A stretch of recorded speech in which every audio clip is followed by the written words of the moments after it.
appreciated. Announcements.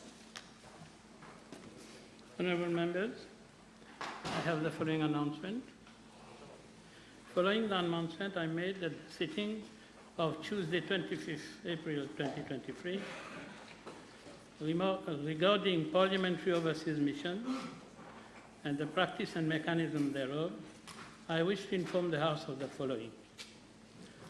The National Assembly is affiliated to the following international and regional organizations for which an annual subscription fee is payable: the Inter-Parliamentary Union, the Commonwealth Parliamentary Association International, the Commonwealth Parliamentary Association Africa Region, l'Assemblée parlementaire de la francophonie, the Pan-African Parliament, the SADC Parliamentary Forum, and the SADC Organization of Public Accounts Committee.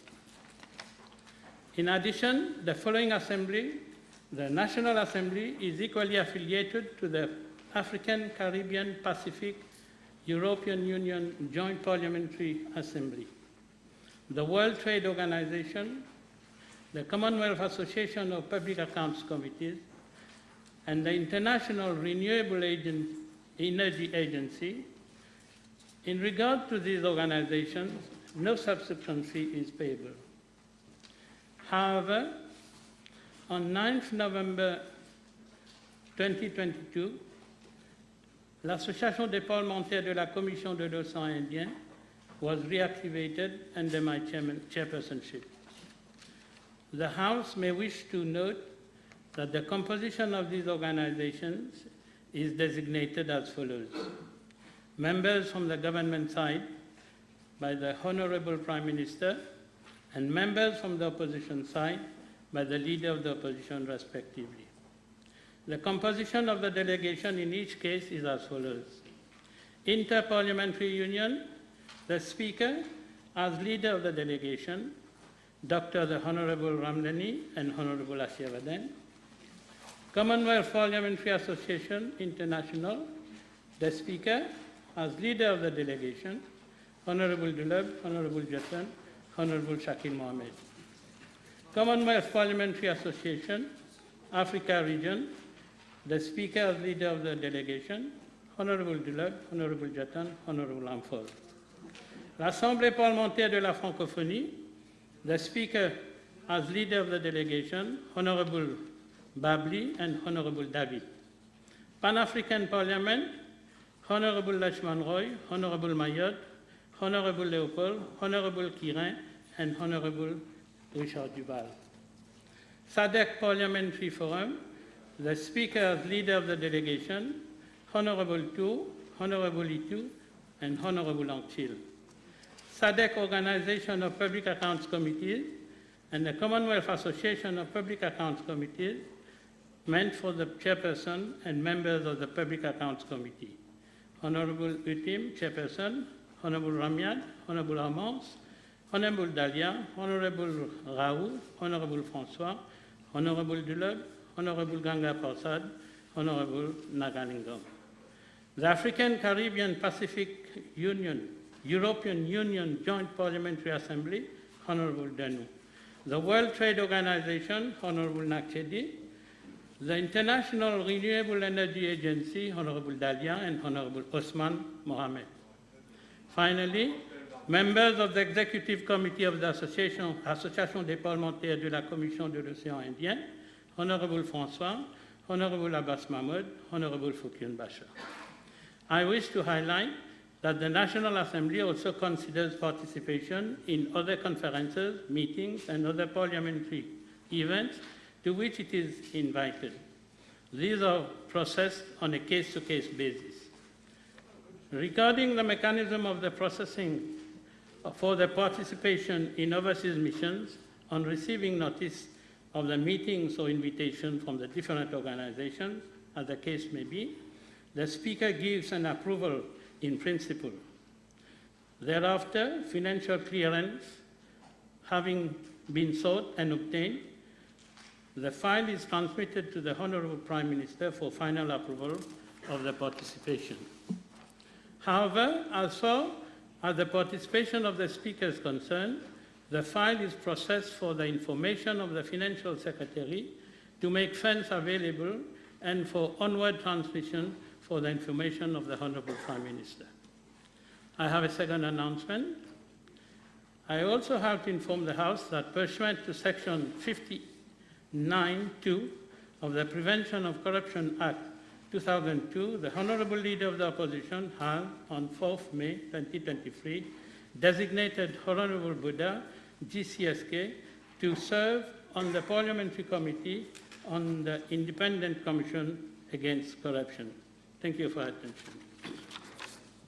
Papers have been laid. Questions? Honorable Leader. Yeah, Mr. Speaker, my questions are addressed to the Honorable Vice Prime Minister, Minister of Education, Tertiary Education, Science and Technology, whether in regard to the extended program in secondary schools, she will state the number of pupils who have A, enrolled therein since 2018 to date, are currently enrolled in grade 7 to 9 and 9+, and C, in respect of cohort 2018, have had since dropped out and or declined to sit for the 2022 examinations, and 2, have been admitted in the Mauritius Institute of Training and Development and the Institute of Technical Education and Technology, respectively. Mr. Speaker, sir, I wish to inform the House that the extended program is an integral part of the 9-year continuous basic education policy. As we know, one of the specific objectives of the NYCBE is and remains to provide learning opportunities for all students, such that they can attain levels of achievement in keeping with their abilities and strengths. This is in line with SDG 4 on education, which is to ensure inclusive and equitable quality education and promote lifelong learning opportunities for all. Mr. Speaker, sir, one key element of the NYCBE policy has been to ensure that all students follow a common curriculum during their basic education cycle. Indeed, it is internationally recognized that learners should have the opportunity to access basic education as a foundation to future learning prior to being exposed to vocational programs. Mr. Speaker, sir, in recognition of the fact that not all students have the same pace of learning nor the same aptitudes, provision has been made for the learners who would not successfully make it for the PSAC to follow the extended program. However, unlike for learners in the regular program, the extended program is run over a period of 4 years instead of 3 years, culminating in the assessment leading to the NCE. Obviously, learners of the extended program benefit from the common curriculum, as I stated earlier, but the assessment is adapted to their needs. Having said that, Mr. Speaker, sir, with regard to Part A of the question, I wish to inform the House that 12,273 students are enrolled in the extended program, have been enrolled in the extended program from 2018 to date. Mr. Speaker, sir, with regard to Part B of the question, I'm informed that the number of pupils currently enrolled in grades 7, 9, and 9+ stands at 11,172. Grade 7, 2,600, grade 8, 2,720, grade 9, 2,837, grade 9+, 3,015. Mr. Speaker, sir, as regard Part C1 of the question, I am informed that for the cohort 2018, 277 students dropped out and 468 students declined to sit for the 2022 NCE examination. With regard to Part C2 of the question, I'm informed that 457 are currently enrolled in the MITD training centers and ITED centers, and this accounts for 79% of the total number of students currently pursuing the NC2 Level 2 programs, including Rodrigues. The National Certificate Level 2 was conceived to reinforce and strengthen the numeracy and literacy of digital IQ of the learners, as well as to introduce them to the essential skills in various trades for the new emerging economy. The NC2 is also aimed at cushioning their lending into the technical and technological education for extended stream learners. We have here a group of learners that are of mixed intelligences and that may find themselves more at ease in a different setting than that of an academic education. This is a vision of the government and the ethos of the national reform, to broaden the choice for learners and expand the pathways into further education and the world of work. Students emerging from the extended stream are currently enrolled in a diverse array of programs at NC2 level, including electric installation, aluminum and woodworks, agriculture, landscape maintenance, art and craft, food and service production, pastry, housekeeping, amongst others. Madam, thank you, Mr. Speaker. I don't think the figure is given all right, but I won't fight on this. 11,000 are presently in the schooling system. 3,000 started in 2018 and finished. So even with my limited schooling, it doesn't come to 12,000, but I won't fight about that. Let's leave it at that. We agree that, according to me, 15,000 people, according to you, 12,000 pupils have joined the extended program since the start. That is already a huge amount of people. 71 persons, pupils, passed the NCE exams in October. 71 out of 3,291 cohort, that's hardly 2%. 98% failed, or some resat the exams, resat the year, as you said previously. What, Madam, I will ask the Minister now, there have been individual continuous pupil assessment, supposedly. There was a World Bank report in 2020, an excellent report. There have been reports from school inspectors published in the press. And finally, there were mock exams in September 2022, where more than 90% of the children reportedly failed. What has prevented the Honorable Vice Prime Minister to avoid a disastrous result where 71 children only passed out of an original cohort of 3,291, meaning 3,200 children have been left sur le pavé? Mr. Speaker, sir, the records from the MES states that the percentage pass is around 3.6% for the extended program. But at the same time, we have to consider that the past years, we intended to provide these students with additional support. And we have been receiving support from the NCIF as well to ensure that we give them sufficient support. But we must not forget that the past 2 years with the COVID and the confinement period has not at all been helpful, and we have not been in a position to provide them with all the intended services that we had in mind. And taking into account that these students are already having learning difficulties, during the confinement period, all the support that was provided did not really was not really appropriate for them, and they did not really benefit from the additional support that was intended for them. Speaker, I am extremely disappointed. We're not here to cover here or there. We are here to discuss about the future of 15,000 people and 12,000 currently, 11,000 currently in the system. So I would ask the Minister to address the issues that are there, not to hide behind COVID. Now I will raise from that point onwards the report of the World Bank of June 2020, which I presume you're very familiar with. Now, this is one of the most damning reports that I have seen in my whole career, and in about 35 years. This is one of the worst reports on any education system or any government system that I have seen in my career. Now, this report, Mr. Speaker, has a lot of recommendations, a lot of them. Can I take one or two and ask the Minister why she hasn't implemented them? Firstly, the need to involve the families of these children into the educational system. It was raised, I don't have the exact point now, but it was raised at point 5 of the World Bank report. Why has nothing been done to involve the families, which is a crucial point, in the education system of these extended program children? Mr. Speaker, sir, I beg to differ. We already have at the level of the ministry the National Educational Counselling Services with a number of social workers and psychologists who, in fact, do meet the parents and talk to them whenever the need arises. And all cases reported to the ministry where we find that there are certain students having certain specific difficulties are taken care of.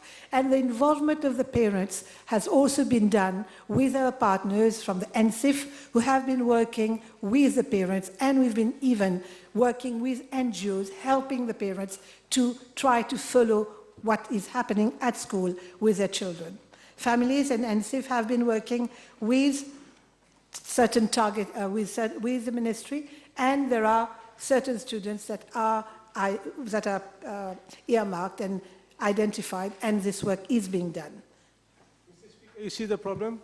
On one side, you're told we could not do anything because of COVID, and then when you say you should have involved families, you say you have done.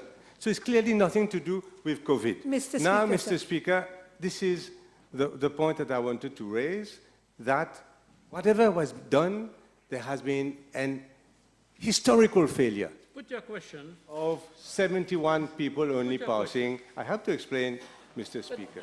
Now, there has been, according to my information, which I have canvassed, no involvement of any significance of families in the teaching of these children. Now, the other point raised by the World Bank report, point number 9, said that these children... But this seems, Honorable Leader of the Opposition... I need to explain, Mr. Speaker. Honorable Leader of the Opposition, I'm on my feet. You listen to me. You listen to me. Don't take a question for a pretext for debate.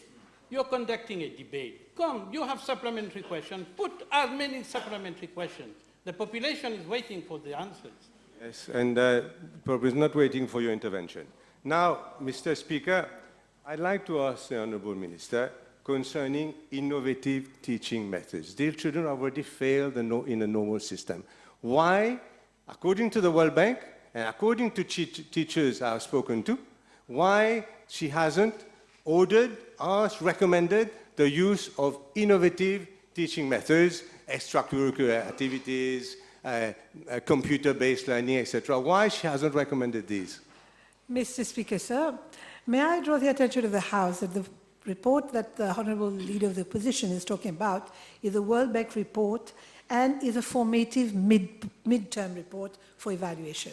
And in fact, we have been introducing innovative methods, but we have also to bear in mind that the students have difficulties, and we need to ensure that we give them the support and we move at their pace. We have been doing all that, and as far as innovative methods of teaching, teachers in class have been doing special efforts for these students. But we do agree, I'm the first one to say, that the results are not what we wanted, but we must consider that we must bear in mind that these students already have a number of difficulties within the school setup, but also outside the school setup. And we are trying as far as possible to give them all the support needed, scaffolds for them to rise. What I stated about COVID is that COVID did not help. It, in fact, exacerbated the situation. But whatever had to be done at the level of the ministry, at the level of NSIF, we have been doing it. And we do understand that these children require additional support. And this is why, apart from our National Educational Counselling Services, we have also turned to NSIF, where we are getting support from NGOs who are going into school and helping out, trying to give additional support. We have been evaluating the progress of the students in the extended program. We have noted that some of them are capable of improving very fast. Others require more efforts, and this is what we have been doing. The midterm report has, in fact, given us certain clues, and we have been working according to the recommendations, Mr. Speaker, sir. And talking about innovative practices, we have been doing a lot. And I'm sure the leader of the opposition is aware that we have been doing after-school activities with all these students. We have the outdoor educational programs which have been included. We also have so many collaboration with the Ministry of Youth and Sports where we are trying to provide to these students all the required scaffolds for them to rise and to build up on their self-esteem. Mr. Speaker, the real drama, you have a lone supporter somewhere. The real drama is that according to teachers of this program, this year, these exams will be the same, if not worse in terms of results than last year, unless of course we play again with the pass marks. Mr. Speaker, I wanted to ask the Honourable Minister, and here we cannot play around. 60% of the teachers, according to the World Bank, said that the curriculum was not practical enough, was not adapted to the needs of these children who are far more literacy-minded and far less literacy-minded and more practical-minded. And following that report of 3 years ago, she hasn't changed the curriculum at all. And what would be expected are programs like metalwork, like woodwork, like agriculture, etc., electrical and mechanical studies, rather than what she's offering. Mr. Speaker, sir, this is where the Honourable Leader of the Opposition seems not to be aware at all of what is happening at schools. What we have tried to do, Mr. Speaker, sir, is to engage these students. We know that they have had difficulties earlier. We need to see how to get them engaged, and we want the system to be more inclusive. This is what we are trying to do. Now, as far as getting them to woodwork or metalwork right now, it is an internationally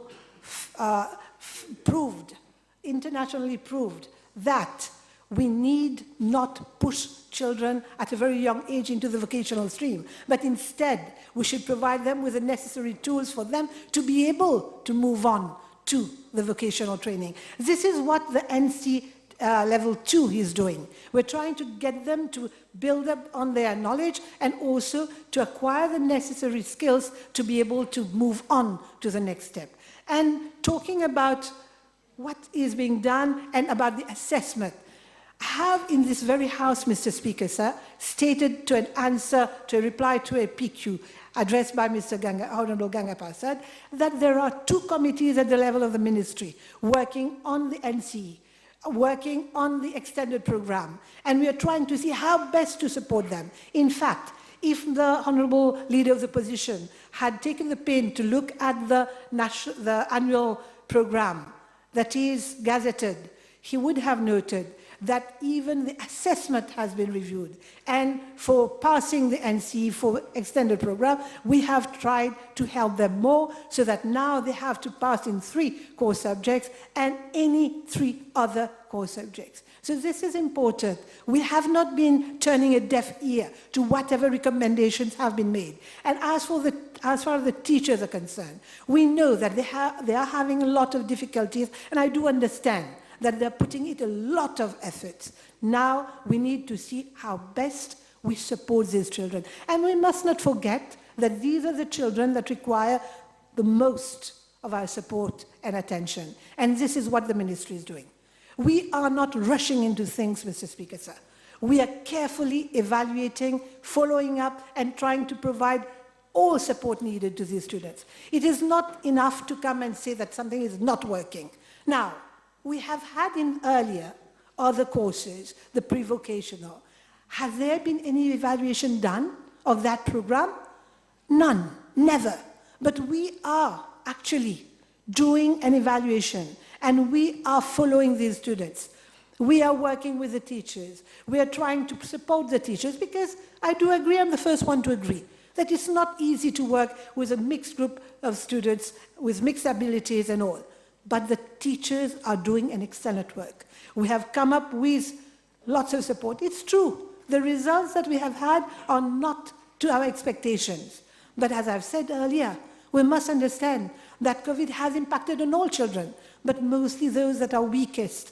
And this is why it is important for us to tackle the issue with care and concern, and not to try to take any form of, let's say, gains from that situation. We are here to help these children. I'm the first one to tell you that the results were not good, and we are taking measures at the level of the ministry to ensure that we help them better. And for the years to come, the committee working on extended program is also trying to see how best we can adapt the assessment system to these students. Speaker, we want to see the results, not just talk. It's not how hard you work, but what you get done, which is important. Now, I'd like to ask the Honourable Minister, you're talking about evaluation. You mentioned last time that you were talking to the World Bank concerning the extended program. Yet, I note from the aide-mémoire, which is a public document from the World Bank, that no agreement has been reached on the another evaluation by the World Bank, because they did extremely good job by the World Bank on the extended program. Why is that? Why have you not hired them for this job? Mr. Speaker, sir, I wish to draw the attention of the House that even the first evaluation was done by us and was with the help of the World Bank. It was an evaluation done by us with the help of the World Bank, and there were certain points raised in their midterm review. Now, we are still working with them. I've just said a few minutes earlier that we're not rushing into things. We're still discussing, we're still working on the system. Now, how do you want us to just say, come and evaluate a system that has not been completed yet? We are working on it, and we cannot rush into it. It is important because we are talking about our children, those that need our attention the most. So, no rushing in, Mr. Speaker, sir. We are working steadily, and we want to ensure that whatever system we put up is in the best interest of our children. Mr. Speaker, we are into the sixth year of the extended program. Thousands of children have lost their avenir, their future, because of this malfunctioning system, badly designed system. I want to ask Mr. another question now, which is going maybe more difficult to evade. Everyone says, the teachers say, and the World Bank says, that there's no provision to assess the health issues relating to children. Some children may not be that study, etc., are not studying so much, but some children are not well. They may have epilepsy, they may have dyslexia. These children are included. And if you don't believe me, go and check. Go and do your work. In fact, these children are included in the normal extended programs of the schools as we speak today. Mr. Speaker, sir, we have at the level of the ministry the Health and Wellness Directorate, where we have two physicians, medical practitioners, and we have a whole team of officers following our children. Now, it may happen that some of the students do have certain ailments, certain health issues, but we have a system, and we work in close collaboration with the Ministry of Health, which normally send officers to look into, to follow our students, and we have come up with a health card. It has started. We have come up with a health card, and we are working with the schools to ensure that we follow them. Furthermore, in our curriculum, we have introduced the healthy lifestyle, and we are following the students even in that line. Now, I wish to draw the attention of the House that we have come up with a Special Education Needs Authority. And the Special Education Needs Authority has been monitoring what is happening in special education needs schools, and after a proper assessment by medical practitioners, these students are then integrated in our normal system. And we keep on following them. Now, if the Honourable leader of the opposition is saying that there are certain students who are not well, now we have a system, and we normally refer our cases of students having problems with their health to the Ministry of Health. We do not have the capacity at the level of the ministry to follow up.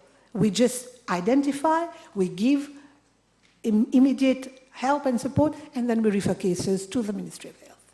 As a layman, Mr. Speaker, I cannot see how children with these sort of health problems should be in the normal schooling. I'd like to ask the Honourable Minister, Vice Prime Minister, whether she will circulate the list, since she is following up every day on these children who are not well. She'll circulate the list in each school, how many children are on her health watch list. If she could do that, That will be a very important thing. Mr. Mr. Speaker, I'll just, because you can say or no, in yes or no in a moment. Mr. Yes. Let the minister answer. Yes or no? Mr. Again. Speaker, sir, I do understand that there may be students having epilepsy and all, but I would also draw the attention of the House and I will talk under the sous la correction des membres qui sont des médecins. A person having epilepsy needs to be followed and needs to have proper medication. But this does not debar such a person to have a normal life and to be in school and to get care whenever required. Mr. Speaker, sir. Speaker, I'd like to ask the Honourable Minister. Now, it's been 2.5 years into the implementation of the program. That is when the World Bank made its report. It noted significant management failings in the operation of the system, which has, in fact, largely, I presume, caused all these issues, the only 71 persons passing. One of the things it said, that there were, believe it or not, Mr. Speaker, after 2.5 years, the World Bank noted there were no written guidelines issued to the teachers, no written guidelines. And this is also what it said, Mr. Speaker, on page 9. Teachers and school managers have been insufficiently prepared for their roles in the EP. Now, this was before COVID, I'll just remind you, in case you tell me it was COVID and you were not able to do it because of COVID. So this was in 2019, 2.5 years after the setup, and these poor children were studying, supposedly. Mr. Speaker, sir, this is the reason why we have a midterm review.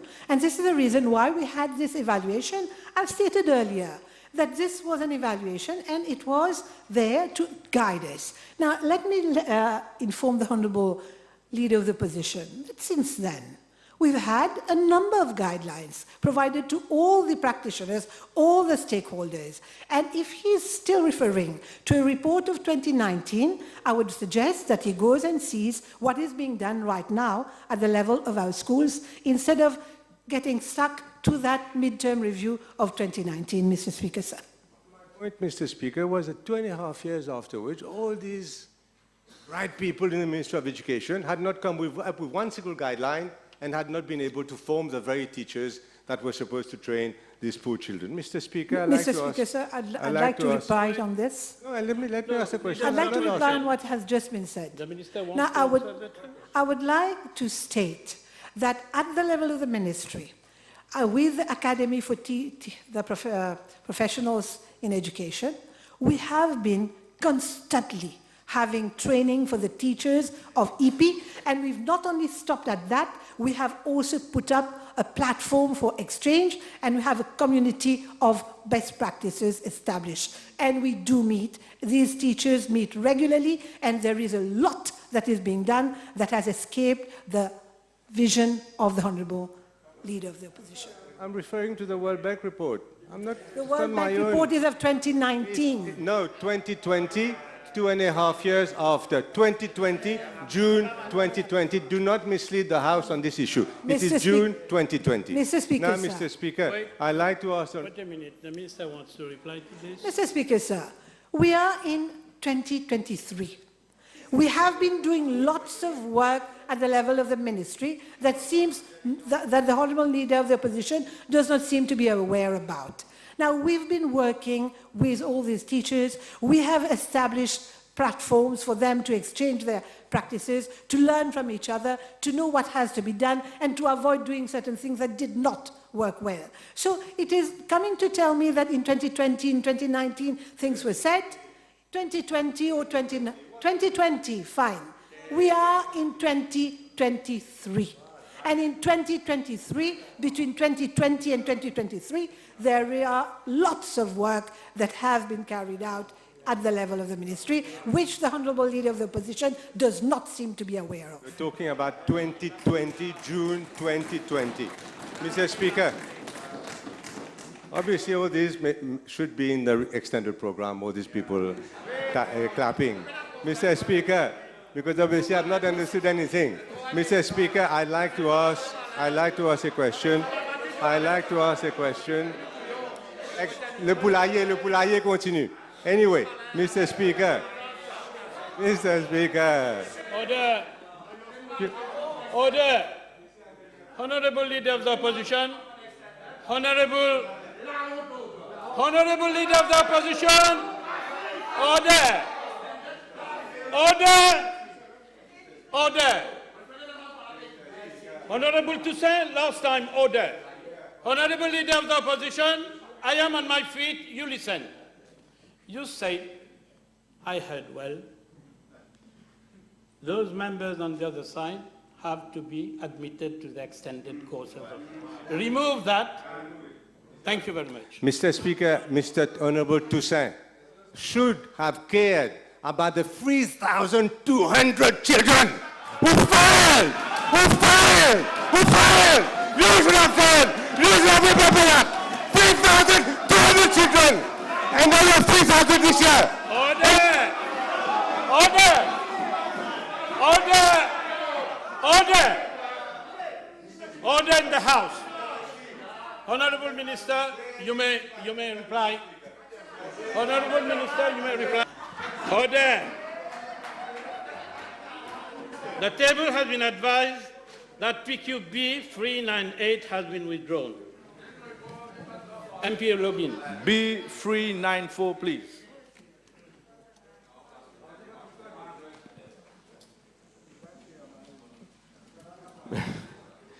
Mr. Speaker, sir, I presume that the honourable member is referring to a press article which mentioned alleged gang fighting among inmates in the central prison Bobassin in April 2023.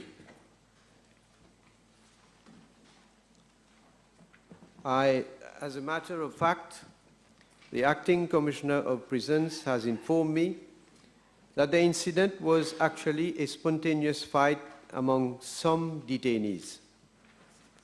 It occurred on Sunday, 2nd of April 2023, at around noon, in one of the association yards of the central prison Bobassin, where detainees were gathered after their meal had been served. One detainee on remand attempted to snatch from two other detainees goods purchased by them from the canteen. When they resisted, he assaulted them. Some inmates intervened to prevent this detainee from doing so, but the latter was supported by other detainees who joined in the fight. The lead prisons officer, who was on sentry at the association yard, raised the alarm to summon assistance. All evening shift prison officers, including those in the prison security squad, were immediately deployed to the association yard. The Correctional Emergency Response Team, along with dog handlers and intelligence officers, also promptly intervened, and the situation was brought under control. The lead prisons officer and 4 detainees sustained injuries. Mr. Speaker, sir, I am also informed that further immediate actions were taken as follows, namely, 1.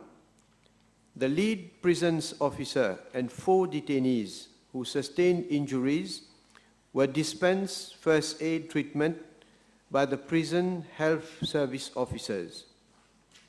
2 of the detainees were referred to the Jawaharlal Nehru Hospital for further treatment, and 1 of them was admitted thereat and discharged on Tuesday, 4th of April. 2, a head count was carried out, and all detainees, except those referred to the Jawaharlal Nehru Hospital, were locked up as a security measure. 10 of the 11 detainees who were involved in the fight were segregated in another block. And 3, a thorough search was carried out in the said association yard for the purpose of identifying unauthorized items.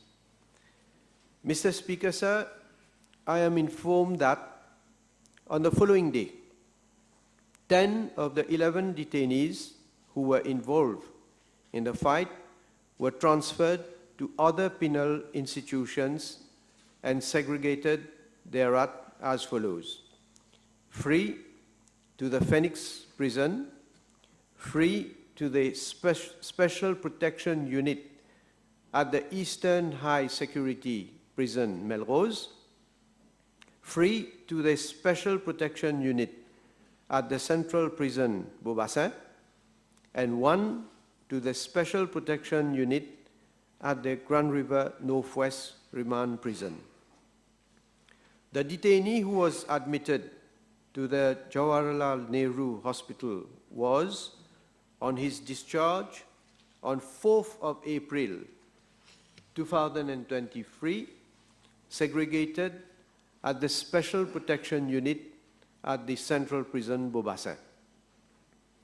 I am also informed that the matter was referred to the Berkeley Police Station and that the police inquiry is in progress. In addition, the Prisons Department had instituted a departmental inquiry to look into the circumstances leading to the incident and to submit its findings, including recommendations and further remedial actions. During the course of the inquiry, statements were recorded from all prison officers and the detainees present at the time of the fight. Mr. Speaker, sir, the departmental inquiry identified 5 detainees as the main instigators of the fight and found that the prison staff promptly intervened and restored order and discipline in the association yard. The departmental inquiry has come up with the following main recommendations with a view to further beefing up security at that prison. 1. Reinforce supervision in association yards. 2. Detainees coming from the same locality be detained in different association yards or institutions. 3. Correctional Emergency Response Team officers and intelligence officers to be deployed during the distribution of meals to supervise movement of detainees. 4. Regular searchers to remove any unauthorized items. And 5. Welfare officers to organize more activities like indoor games, football and volleyball for detainees. These recommendations are being implemented by the Prisons Department with due consideration of operational needs. Mr. Speaker, sir, the Prisons Department has been proactively taking a series of measures to enhance safety and security in our prisons and for the rehabilitation and welfare of inmates. These measures at the same time contribute to minimize the risks of group fighting in prisons. Security measures in place in prisons include the following. 1. Searches on all persons entering or leaving the prisons. 2. Search of cells, workshops, and areas within the prison perimeter by the search team. 3. Use of CCTV surveillance cameras in blocks, yards, and workshops. 4.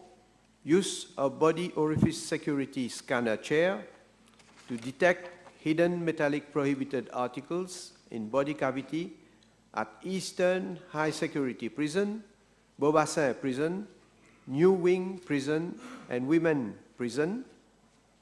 5. Escort under close supervision of detainees attending public hospitals and other places. 6. All detainees requiring admission in public hospitals are directed to one specific hospital, that is at Jawaharlal Nehru Hospital, except for specialized care, where special security arrangements have been made for control purpose and for access to the public. 7. Use of sniffer dogs for the detection of mobile phones and drugs, and of handheld metal detectors to detect metallic objects. 8. Regular patrols within the prison premises to discourage pelting of drugs. 9. Intelligence gathering by the Prison Intelligence Unit to prevent drug trafficking in prisons. 10. Discreet use of mobile phone detectors on officers during parade. 11. Regular strip searches on officers suspected to be introducing prohibited articles. 12. Vehicular patrols in the main roads surrounding prisons. 13. Regular reshuffling of officers irrespective of their ranks. 14. Surveillance through watchtowers. 15. Segregation of detainees with aggressive attitude in segregation and protection units. 16. Installation of a full X-ray body scanner at the Central Prison, Beaubassin, since 14th of February 2022 for detection of prohibited articles. A contract has already been awarded for the procurement of 2 additional such equipment, which are expected to be delivered in June of this year. Mr. Speaker, sir, the role of prison staff is to uphold safety and security in prisons, while at the same time work towards the rehabilitation of detainees. As such, ongoing staff training constitutes an essential tool in the achievement of the objectives of the prisons department.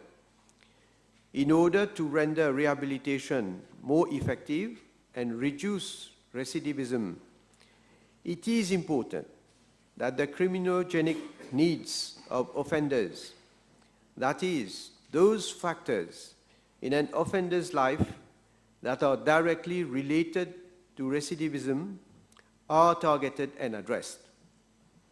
This necessitates staff who have been specially trained in this field. I am informed that the Mauritius Prison Service is considering the possibility of prison officers undergoing a training of trainers program with a view to addressing the criminogenic needs to reduce reoffending. The Prisons Department firmly believes in the rehabilitation of detainees with a view to facilitating their reintegration in the community. In this context, the department carries out a host of rehabilitation programs for the benefit of detainees. The rehabilitation programs are carried out either in-house or with the support of non-governmental organizations and other governmental organizations. And some of these programs include anger management therapy, stress management techniques, pre-release and post-release scheme, suicide prevention, breathing techniques, positive thinking, yoga and meditation.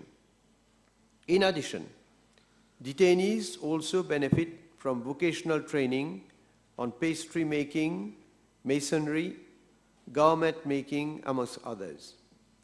They also participate in recreational activities, numeracy and literacy activities, in sensitization campaigns on HIV/AIDS, in agricultural farming, and in faith-based programs and activities. Thank you. Yes, thank you, Mr. Speaker. The Honourable Prime Minister has pointed out the several measures proposed by the Prison Department.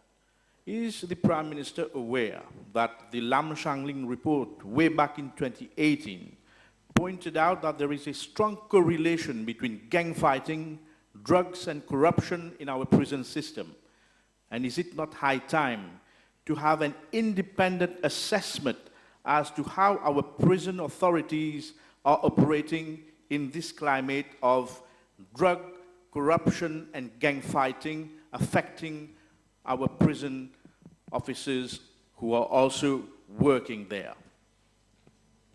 Yes, Mr. Speaker, sir, I am aware of the recommendations of the report of the Commission of Inquiry on Drug Trafficking. And in fact, in line with these recommendations, the Declaration of Assets, Mauritius Prison Service regulations were promulgated with effect from 4th of April 2022 for every officer of the departmental grade in the prisons department to make a declaration of his assets and liabilities, as well as those of his family and close relatives. And out of the 61 recommendations made in the Commission of Inquiry on Drug Trafficking report of July 2018, as at date, let me inform the House that the status is as follows. 43 have adequate measures in place, 11 have already been implemented, 5 measures are not feasible, and 2 measures are pending implementation. Now, further, there is, of course, a regular monitoring of some of the criminals, especially those who have been convicted of drug trafficking. And it is good for me to inform the House that from the information that has been relayed to me by the Prisons Department, that since 2015 to date, 15 officers from the Prisons Department have been arrested or convicted or interdicted or suspended for drug-related offenses. 18 prison officers have been mentioned in the report of the Commission of Inquiry on Drug Trafficking, and a task force which has been constituted under the chair of the Director of ICAC for the conduct of inquiries on cases that have been identified in the report, and the cases of the 18 prison officers are being followed up by the ICAC and the police. So, yes, there are cases which have been found, fortunately, and those cases, as I have said, have been reported for inquiry, and of course, I don't have the breakdown of how many already have been convicted, but this is the, in fact, I just asked the prison department to communicate to me those figures. Mr. Speaker, may I ask the Honourable Prime Minister, with regard to leadership within the prison services, why is it that after 3 years we have got a Commissioner of Prison who is on actingship? We do not have a full-fledged Commissioner of Prisons on a substantive capacity. Why is it so? Well, when one is on actingship doesn't mean to say that he is not performing. He is assuming his responsibility.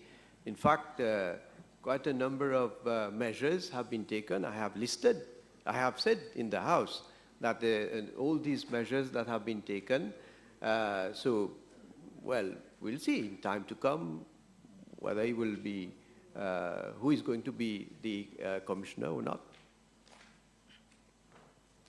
Thank you, Mr. Speaker, sir. In his earlier reply, the Prime Minister gave a breakdown of detainees that has been segregated. Can the Prime Minister thus give us more information on the type and basis on which these detainees are considered for segregation? Thank you. Yes, Mr. Speaker, sir, the following types of detainees are considered for segregation: those who have committed aggravated prison defaults, those who have been persistently committing minor prison defaults and thus are in fact exercising a bad influence on other detainees, those who are of bad character and might endanger the security of the prison by instigating other detainees for misconduct, those who are suspected of brewing trouble where they are located and thus exercising bad influence on other detainees, those who need to be segregated for their own protection because their security cannot be fully ensured in the residential units, those who are suspected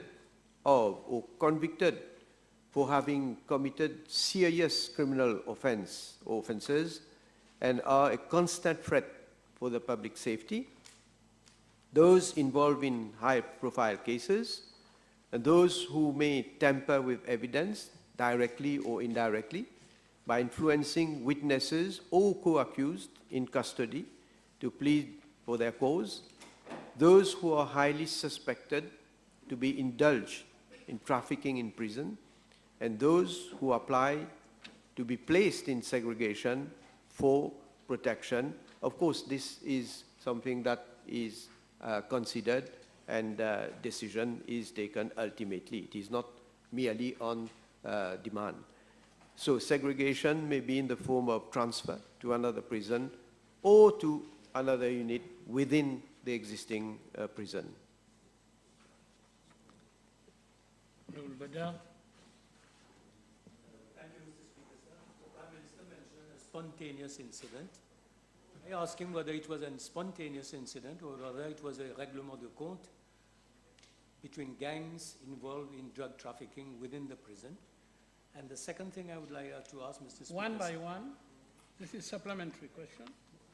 Well, Mr. Speaker, sir, I have answered from the information that has been relayed to me, and it is not only from an inquiry which has been conducted, of which I have the report, but it is also from my meeting with the Acting Commissioner of Prison to, especially in the light of this question, to be able to be provided with all the information. So, of course, I had a number of questions also, and supplementary questions which I asked.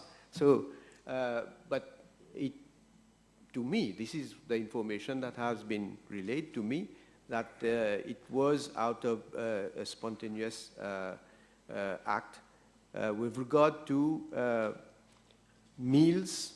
In fact, as I said, one person attempted to snatch from two other detainees goods that were purchased by them from the canteen.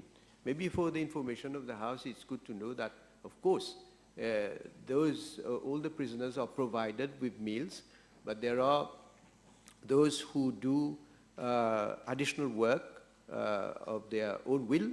Of course, they are paid, and with that money, they are able to purchase some goods from the canteen. I believe, I say, in this case, that was the reason why that prisoner wanted to snatch those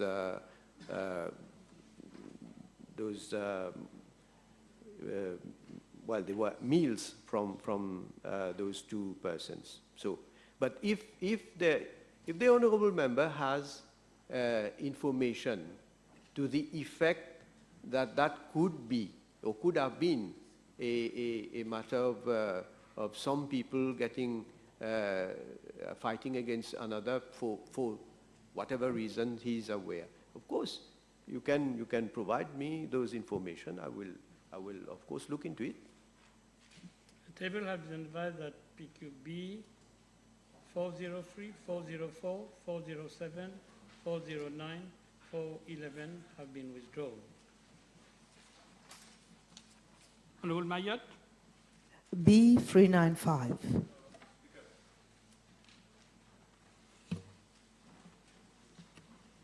Yeah. Mr. Speaker, sir, under section 143 of the Criminal Code defines riot as, I quote, unlawful assembly which has begun to execute the purpose for which it is assembled by breach of the peace, unquote. Under this section, any person who takes part in a riot shall be liable to a fine not exceeding 100,000 rupees and imprisonment for a term not exceeding 10 years. Moreover, Section 139 of the Criminal Code defines unlawful assembly as 12 or more persons who A. are assembled with intent to commit an offense, or B. being assembled even for a lawful purpose, conduct themselves in such a manner as is likely to lead to or provoke a breach of the peace. Under this section, any person who takes part in an unlawful assembly shall be liable to a fine not exceeding 100,000 rupees and imprisonment for a term not exceeding 5 years. Mr. Speaker, sir, I am informed by the Commissioner of Police that for the period 2005 to 2009, 7 cases of taking part in a riot and 4 cases of participating in an unlawful assembly have been reported to the police. The cases of taking part in a riot are as follows. In the year 2006, 1 case was reported to the Sudnak police station on 14th of November 2006, whereby a group of about 300 persons had gathered at corner Western Boundary and Palma Road to protest against the interruption of water supply in the locality, and who had obstructed the road with burning tires. 6 persons were arrested and all of them were fined. In 2007, the following 4 cases were reported. 1 on 4th of January 2007, 1 case was reported at Saint-Pierre police station, whereby some 300 residents assembled on the road at L'Avenir, Saint-Pierre, due to stoppage of water and burned old tires. 4 persons were arrested and all of them were fined.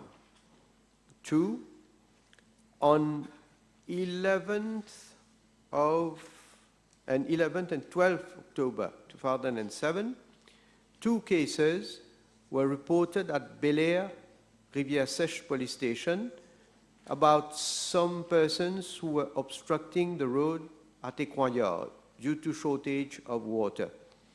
6 persons in all were arrested and all of them were fined. Third, on 23rd of December 2007, 1 case was reported at Black River police station, whereby 150 adults had gathered and obstructed Royal Road Tamarin with stones following a fatal road accident. 7 persons were arrested and all of them were conditionally discharged. In the year 2008, 1 case was reported at Brisé-Verdière police station on 2nd of November, where several persons were gathered following a road accident and stones and wood were placed on the road. 23 persons were arrested, 22 of them were fined, and 1 was conditionally discharged. And in 2009, 1 case was reported at Médine Camp de Mars police station, where about 300 persons gathered and obstructed the main road at Médine by setting fire on tires, throwing stones, and other projectiles at police vehicle following a case of assault. 4 persons were arrested and all were fined. Mr. Speaker, sir, concerning taking part in unlawful assembly, the following were reported. In 2007, a case was reported at Phoenix Police Station on 22nd of October, where a group of persons unlawfully assembled and obstructed the free passage of motor vehicles with stones and burning tires near the roundabout of Pontfair, Phoenix, in both directions, and along the road leading towards Valentina. The incident occurred due to sewage overflow coming from the industrial zone Phoenix, which was affecting the inhabitants in the vicinity. 1 person was arrested and 1 was fined. In 2008, a case was reported at Vakwa Police Station on 29th April, where a group of 50 Chinese workers armed with iron bars unlawfully assembled as their colleagues were assaulted by 3 Mauritians. There was no arrest, and the case was filed in December of the same year. And in 2009, the following 2 cases were reported. One on 20th of April at Popenisi Police Station, whereby about 100 persons, including hunger strikers of sale by levy cases, assembled unlawfully at Sir Virgil Naz Street, Port Louis. 33 persons were arrested and all were fined. And on 17th of August at Lalmati Police Station, whereby about 20 persons gathered in protest at the CWA office of Lalmati for complete stoppage of water supply in the village. 7 persons were arrested. However, the Office of the Director of Public Prosecutions advised no further action. Thank you, Mr. Speaker. Second, the Honourable Prime Minister indicate if some properties were looted during those riots you just mentioned. Well, there were in some cases, but Mr. Speaker, sir, it would not be good for me to mention any of the particular case because I can recall from memory, having read that there are in some cases, but I cannot recall in which case, but there have been cases, certainly. Can the Honourable Prime Minister indicate the number of hold-ups also registered that same period, that is 2005-2009? The number of? Hold-ups. Hold-ups. Well, hold-ups, I wouldn't have the information because that would relate to another question. The Honourable Member can put a specific question about hold-up. The table is advised at PQB 406 have been withdrawn. Time over.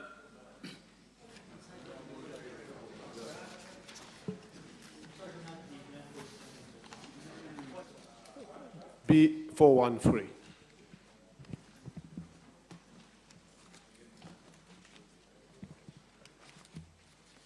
Mr. Speaker, sir, I wish to refer the honourable gentleman to my speech during the debate on the Supplementary Appropriation Bill on 4th April 2023. On that occasion, I explained that government decided to entrust the construction of 8,000 social housing units to quote-unquote large contractors, building and civil works, registered with the Construction Industry Development Board at a predetermined cost of 2.7 million per unit.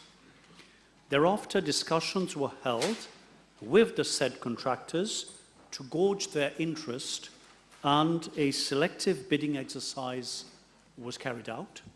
As a result of the 19 CIDB registered large contractors, 14 qualified.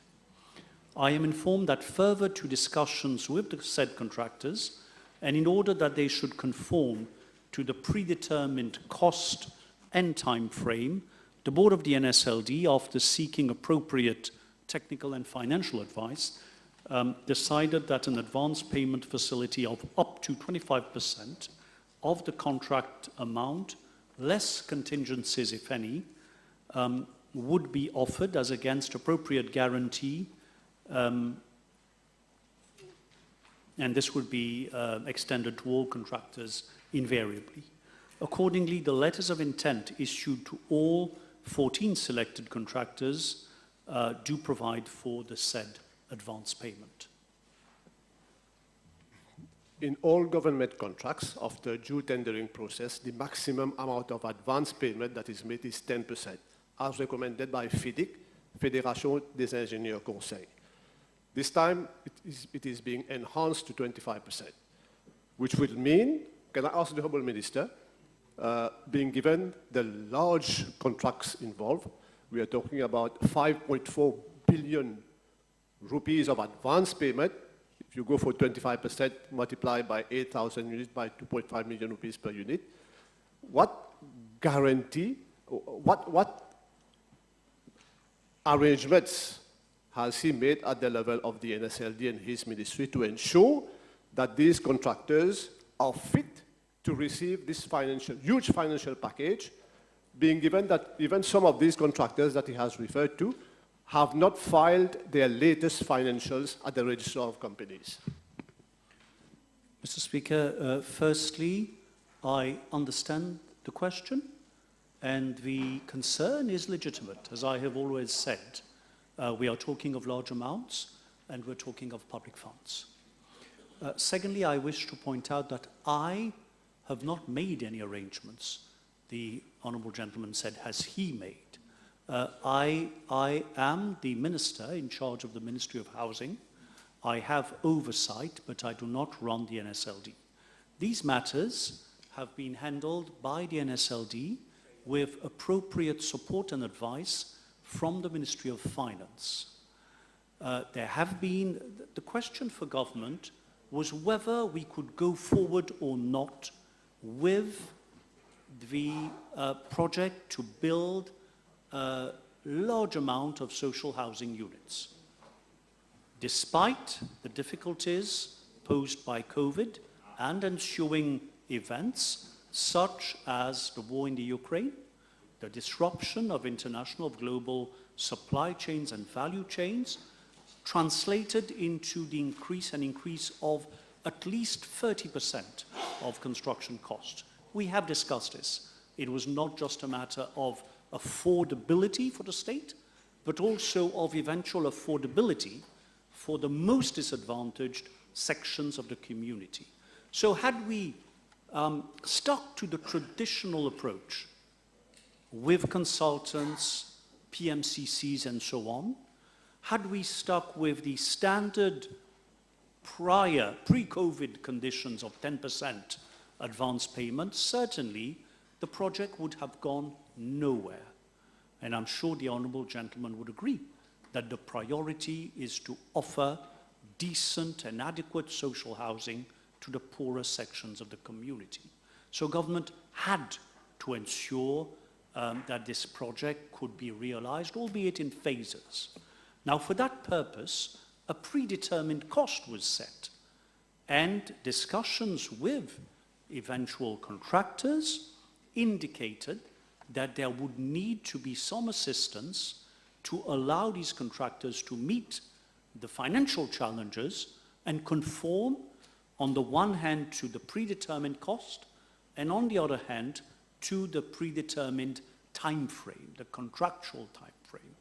Hence, the provision for 25% advance payment against a bank guarantee or a guarantee from an insurance company. So the guarantees are being insisted upon, and appropriate steps taken, I understand, from the NSLD to ensure that whatever outlay of public funds is effected, there is adequate protection. Honourable Minister, I beg to differ. No, for it's not all okay. contracts. Honorable, Yes, okay, okay. listen to me. For- Honorable Osman Mohamed, this is not a debate. Sure, sure. Whether you agree or not agree, come So- with question, come with a specific question, linked with the main question. Even for the biggest contracts and the most complex one, FedEx, Fédération des ingénieurs conseils, limit it to 10%. Can I ask the Honourable Minister, why is he not comfortable with starting with 10% and not taking the risk that contractors taking huge amount of money and bolt away? And to make sure that progressive payment is being done au fur et à mesure that the work is being done. This is, you don't need to be... You put your question. I stand guided by the experts. The formula has not been worked out by me. I have not done the arithmetic the honourable gentleman has done, and I can only say that according to the advice tendered to me, this is the approach that allows for us to go ahead with the project. Honourable members, the table had been advised that PQB 440 will be replied by Dr. the Honourable Minister of Finance, Economic Planning and Development. PQB 475 will be replied by the Honourable Minister of National Infrastructure and Community Development. Next question. B414. Mr. Speaker, sir, in reply to part A of the question, I'm informed that in regard to COVID-19, a total of 185 patients were admitted at ENT hospital as follows. Month of March, 48, April, 119, from 1st May to 4th May, 18. Mr. Speaker, sir, in reply to part B of the question, 33 positive cases of XBB.1.16 Omicron variant have been reported as at date. Thank you, Mr. Speaker.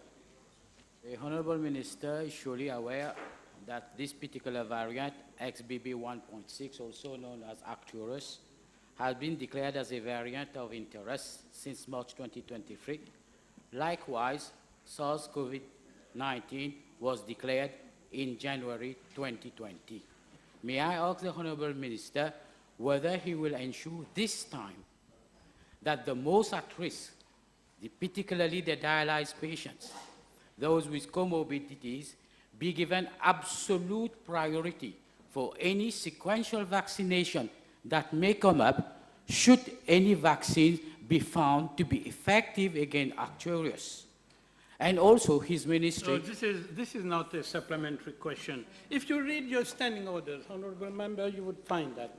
A supplementary question is asked to elucidate, to clarify. But you're asking, it's more than a private notice question, what you're asking. So limit yourself to the first part, let the Minister reply. Yeah. Mr. Speaker, sir, let me inform the Honourable Member about the WHO recommendation on variant XBB.1.16.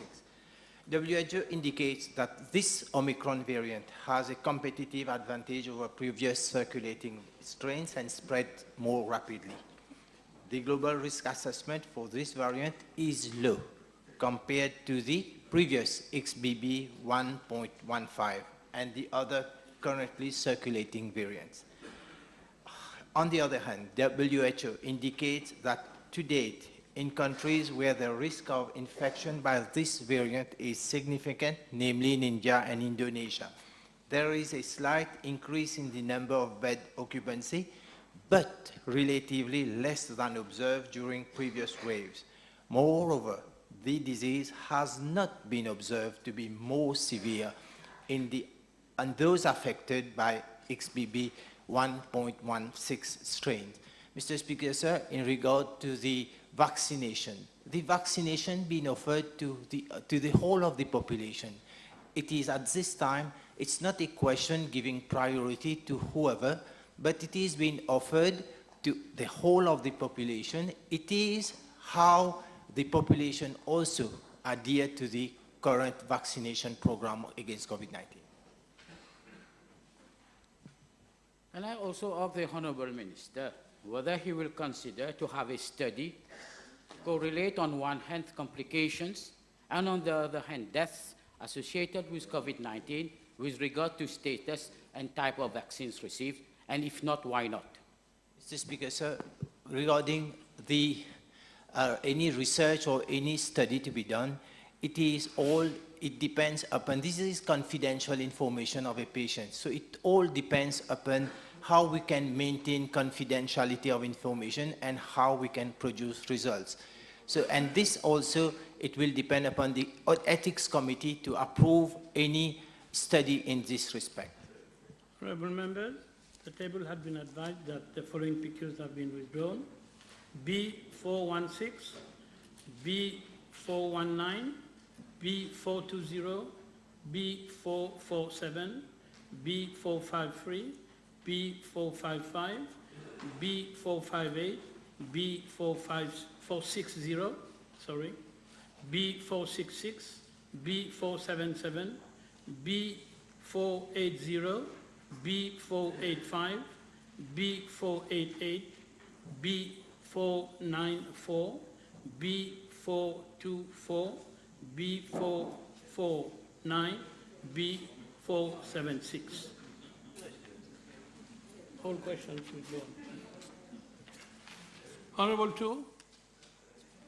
B415. Mr. Speaker, sir, I'm informed that provisions for cleaning services is made by the procurement section of my ministry through the Central Procurement Board. A 2-year contract was awarded for the provision of cleaning services, toilets, bathrooms, and sluices at hospitals and other health institutions on 19th November 2019, renewable for a further period of 1 year upon satisfactory performance at the total cost of 105,481,224 rupees, inclusive of VAT. At the expiry of the 2-year contract in January 2022, arrangements have been made with the service provider to continue the service on a month-to-month basis on the same terms and conditions. In the meantime, a new procurement exercise was initiated, and I'm informed that the exercise is presently at evaluation stage at the Central Procurement Board.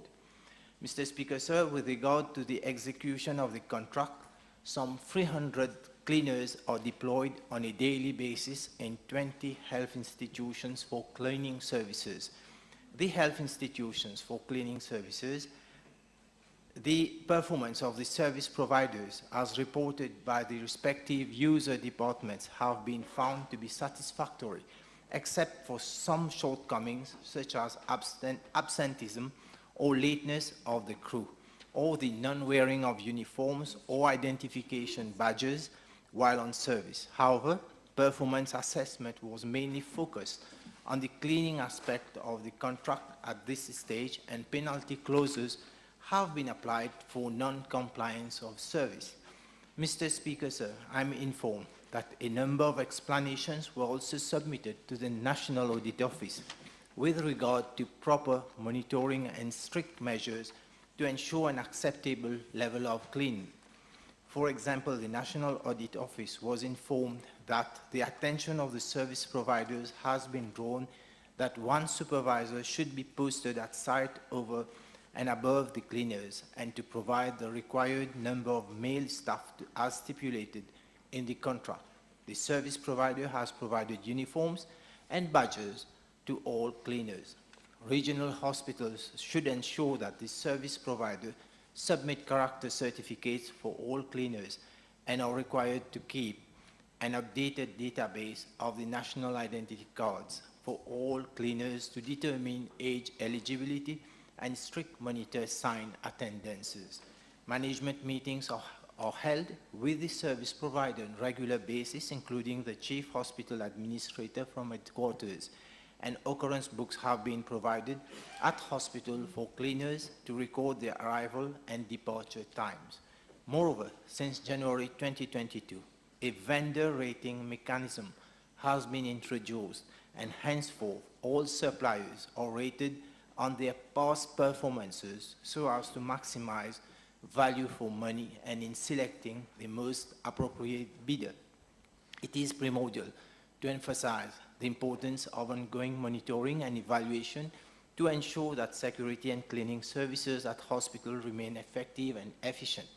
This usually includes regular audits or inspections to identify any areas where improvements can be made, as well as ongoing training and education program to ensure that security and cleaning personnel are up to date on the latest best practices and protocols. Thank you, Mr. Speaker, sir. According to the National Audit Report 2021-2022, and the Honourable Minister also mentioned it in his reply, a month-to-month contract was opted for. Can the Honourable Minister please advise why this option? Mr. Speaker, sir, the Minister had no other option to ensure service delivery. However, a new procurement exercise has been initiated, as I've already stated in my reply, and launched at the level of the Central Procurement Board through open national bidding. So this evaluation is being conducted at that level, the CPB level. So far, still we don't have got the another contractor. We have to maintain the present contractor on a month-to-month basis. The table has been advised. Some further questions withdrawn. B417, B429, B443, B473, B492, B493. Honourable members, to suspend the sitting for 1.5 hours.